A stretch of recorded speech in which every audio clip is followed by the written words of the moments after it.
AFC Asian cup বাছাইয়ের পঞ্চম রাউন্ডে মঙ্গলবার ঢাকায় মুখোমুখি হচ্ছে বাংলাদেশ ও ভারত। জাতীয় স্টেডিয়ামে ম্যাচটি শুরু হবে রাত ৮টায়।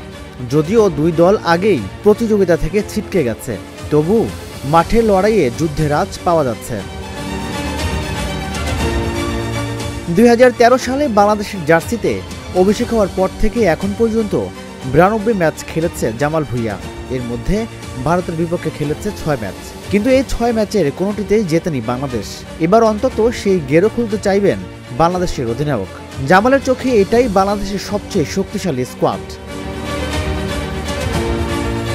সেই গ্রুপে ৪ ম্যাচ শেষে দুই দলের সমান ৪ পয়েন্ট, গোল পার্থক্যে বাংলাদেশ এগিয়ে।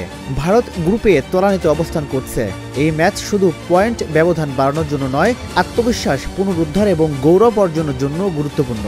দুই দলের মধ্যে এটা ৩০তম মুখোমুখি। ভারত জয় পেয়েছে ১৩ ম্যাচে, বাংলাদেশ জয় পেয়েছে ৩ ম্যাচে, বাকি ১৩ ম্যাচ ড্র হয়েছে। সবশেষ ম্যাচ হয়েছিল এই বছর মার্চে শিলংয়ে, যা গোলশূন্য ড্র হয়েছিল। ভারতের বাংলাদেশের শেষ খেলা হয়েছিল ২০০৩ সালে ঢাকায়।